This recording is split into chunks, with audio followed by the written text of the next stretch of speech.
years, I taught a number of children who lost parents to drugs and AIDS, and that was the motivation for this book.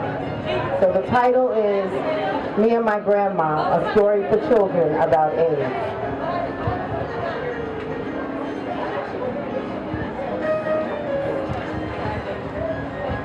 I loved my grandma more than anyone else in the world. Grandma told me that I came to live with her when I was a little baby. She has pictures of me when I first came home from the hospital. She even has some of my baby clothes. Sometimes Grandma would take out those pictures and baby clothes and tell me stories about how tiny I was when I was a preemie, whatever that means. She told me I cried all the time, and the only thing that would stop me from crying is when she gave me a warm bottle of peppermint tea and held me tightly in her arms and rocked me. I guess that's why I still like being rocked now, even though I'm a big girl now. I'm 9 years old and I'm getting kind of tall too. Grandma said I'm growing like a weed and that I'm probably going to be tall and thin like my mama. But everybody in school just calls me Skinny Minnie. My grandma's skin is honey colored. My skin is the color of chocolate ice cream and my eyes are dark brown too. I'm the same color as my mama. My hair is finally starting to grow too, and Grandma loves to do my hair in fancy cornrow braids with pretty heart-shaped beads. We live in a little greenhouse with cream-colored trim. There's a big porch that goes all the way around the house. Me and Grandma love to sit on that porch every day when it's warm outside. Grandma sits in her rocking chair and hums and sings. I usually play with my dolls. It's a small house, but it's full of love. Me and Grandma planted flowers everywhere. Grandma showed me how to put down bulbs right at the beginning of school in September. It took a long time for those flowers to come up, but when they did, they sure look beautiful. Grandma's favorite flowers are the lilies. They come up in all different colors like yellow, orange, lavender, and peach. Some are even mixed up colors. Grandma told me that my mama's favorite flowers are gladiolas because she likes the way they seem to be reaching up to the sky. Grandma always looks kind of sad when she talks about my mama, and I never could figure out why. My favorite flowers are the little yellow buttercups. I pull up handfuls of them and give them to my teacher, Mrs. Williams. She said she loves them. I guess she does because she puts them in a little cup of water and sits it on her desk. Grandma likes to make quilts. She takes all the clothes that I can't fit anymore and old tablecloths and stuff and cuts them into small little pieces. Then she decides what kind of design she wants to make, and she puts them all together to make a quilt. All of our beds have quilts from them that Grandma made too. They all have special names. The quilt in our extra bedroom is called Log Cabin. The one on Grandma's bed is called Wedding Rings, and the one on my bed is called Bow Ties. Grandma started teaching me how to make quilts last year. She said when she was my age, she had been quilting with her mama for years. So now I sew some of the little pieces together after Grandma cuts them out. She said folks have been making quilts since the old days. I like helping my grandma, but it's kind of boring after a while. Grandma used to be married to my grandpa, but he died a long time ago, way before I was born. She talks about him a lot and calls him Tank because she said he was short and kind of heavy. She says that me and my mama got our color from him because he was dark like black coffee. She said he always said the blacker the berry, the sweeter the juice. Grandma said if he was living, he would spoil me rotten. Grandma has 3 children and they're all grown up. The oldest one, Uncle Perry, lives far away in Detroit, Michigan, with Aunt Nikki and their children. The next one, Uncle Gary, lives in Richmond, Virginia, all by himself. And the youngest one, Grandma's only girl, is Sharon, my mama. She lives right in the same town as we do, Silver Springs, Maryland. She always comes by to see us. Ever since I was really small, Grandma wanted me to understand that Sharon is my real mother, and she's my grandma.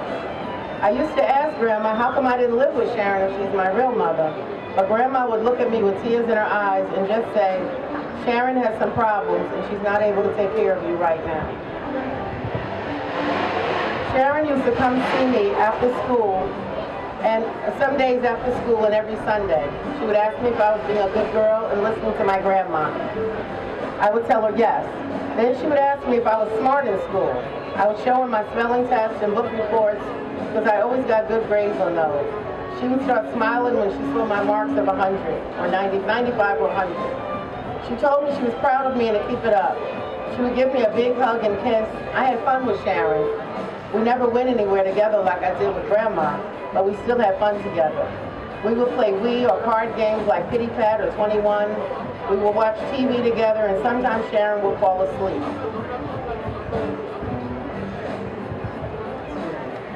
Grandma would call us to eat dinner, and she always cooked my favorite foods like fried chicken, macaroni and cheese, collard greens, and cornbread. My mouth would start watering to taste that good food, but Sharon would never eat with us. She would sit at the table with us and watch us eat. She always said she ate before she came. Grandma would still fix her a small plate and tell her to try eating just a little bit so she wouldn't be skinny as a rail, but she never touched her plate. Soon after I turned 9 years old, Sharon told me she wanted to talk to me about something very important. She told me that when she was in school, she always thought she was ugly and stupid. She didn't have any friends either. So when she was 13, she started hanging around older kids and used to cut classes and smoke something called marijuana. She started doing it too. I started feeling scared because I had learned about drugs in school. I asked her what else happened. She said as she got older, she tried more drugs, and after a while, her body got so used to having drugs that she would get sick if she didn't get the drugs. Sharon said she started fooling around with boys. She said she used to go to their house when no one was home, and before she knew it, she found out she was going to have a baby. She said she tried to get help to stop taking drugs, but it didn't last for long. She told me that when I was born, I was really small because of all the drugs she took. I also had a lot of pain in my stomach that made me scream and cry all the time. She said Grandma came to get me from the hospital when it was time for me to go home, and I've been with her ever since. Sharon told me, I gave you the name Ayesha because it means life. Please don't ever do anything to hurt your body and ruin your life like I did. She started crying. I wrapped my arms around her and we hugged and cried together. After Sharon told me all about her problem with drugs, I tried to find out as much as I could about drugs. I tried talking to Grandma about it, but she told me I was too young to concern myself with that stuff. I tried talking to Mrs. Williams, my teacher, but she sent me to the office to talk to the guidance counselor about it. The guidance counselor is an old man named Mr. McIntyre. He kept asking me all these questions about my mother and father and my grandmother. And Grandma always told me not to tell our personal business to other people. So I never even answered his questions. I told him I heard about drugs on TV and I just wanted to know more about it. He gave me some papers to read about Just Say No. I gave them to Sharon when I saw her. One week, Sharon didn't come over at all. Grandma said Sharon was a little sick, and when she got better, she would be over to visit. Every day, I rushed home from school to see if Sharon was there, but she wasn't. Then Grandma started acting different, too. She started reading her Bible all the time, on the porch, in the living room, even when she was cooking dinner. At night, when we said our prayers, she asked God to please watch over Sharon and bless her to get better. One Sunday, Grandma told me that Sharon was in the hospital. She said she was very sick with a disease called AIDS. Grandma said some people get better from it and some don't. I asked her, if you don't get better from it, what happens? She turned to me with tears running down her cheeks and said, Ayesha, sometimes people die from AIDS, but it's all in God's hands now. She told me we were going to go to Northwestern Hospital to visit Sharon today after church. In church, I really didn't hear what the minister was saying. I kept thinking about Sharon, my mama. Was she going to look different? Did people look different when they had that AIDS disease? Will we be able to play cards? Before I knew it, church was over and all the church ladies came up to Grandma and told her they would say a prayer for her daughter. I asked Grandma, how do all these people know Sharon was sick? Grandma looked at me with a puzzled look on her face and said, didn't you hear the minister name the families that were sick at the end of the service? But I just shrugged my shoulders. I knew I had been thinking about my mama. I clutched Grandma's hand as we walked up the stairs to Northwestern Hospital. I had never been in a hospital before. Grandma said you really have to be 12 years old to visit in a hospital, but because my mama was really sick, they were making an exception. We walked up to the main desk. The lady told Grandma where my mama's room was. We had to put on a white gown and white mask before we went into the room. Grandma told me that was so our germs wouldn't make Sharon any sicker. When we walked in the room, I saw my mama laying in the bed. She looked so small and so sick. She was sleeping and there was a tube in her nose. Grandma said that was to help her breathe. She told me not to be afraid of her. So I walked over to the bed and laid my head down on the pillow next to her. She moved a little bit, but she didn't wake up. I kissed her cheek and held her hand. After about 10 minutes, Grandma said we had to go. She could only have visitors for a few minutes. That was the last time I saw my mama. She died the next day when she was sleeping. Grandma said it's better for her because now she's not in any pain. I miss her and her visits, and I keep some pictures of her right on my dresser. Sometimes I ask Grandma, why did she have to die? And Grandma says, Ayesha, God works in mysterious ways. I'm not sure what she means by that. I'm still trying to figure it out. One thing I know for sure is that I won't ever take drugs when I get older, no matter what. If people don't want to be my friend, then that's just too bad. I'm not going to do anything that can mess up my life. I really miss my mama, and I will never forget her. When the gladiolus come up in the summer, it will always remind me of her. But I still have my grandma, and we still make quilts together. We still like to sit on our porch while Grandma hums new things. I play with my dolls, and we look at all the pretty flowers that we planted together. Thank you. And in the back of the book, I have resources to support families that are dealing with substance abuse and AIDS.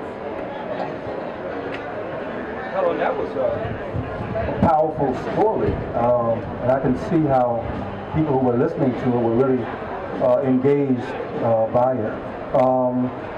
Is that based on a true story, or is just someone you knew? Well, I guess I would say it's a combination. I'm a baby boomer. I grew up right across the bridge in Manhattan, and in the 70s, heroin wiped out our community, just like it did right here. And so I lost my brother to a heroin overdose, and I lost many friends. I didn't lose at the time that really God wrote the book. I was in grad school, and I walked out of Bank Street, and the entire book came to me except the last 2 pages in a flash, like word for word. And I'm a gadget girl, so I had a sharp organizer. I didn't have paper. And I said, oh, I'll remember this. And I said, you don't remember what you went in the next room for sometimes. So I took napkins in my car and wrote, and it just kept coming. So I numbered them. And that was in the 90s, and it took a long time to get published. But so I guess it came to me, but my motivation was I taught pre-K and K for many years back then. And I had so many children whose parents I grew up with who died of AIDS or were still caught up in drugs or died from drugs, and they didn't hear their story in the book. And so although I taught the youngest, I really wrote it for like the 9 to 12-year-old readers, because I didn't go deep into the sex or drugs, but it touches on that, Yeah, again, as I said, I saw people were very moved when you were reading it. So how do children respond when you read, make presentations at school? Okay. I usually read around 4th grade, very receptive. I mean, I've had children where it's like the light bulb went off, like, wow, that's like me. I live with my grandma. Not so much the drugs or AIDS, some with that. One boy whose grandmother I'm friends with, and his mother has mental illness.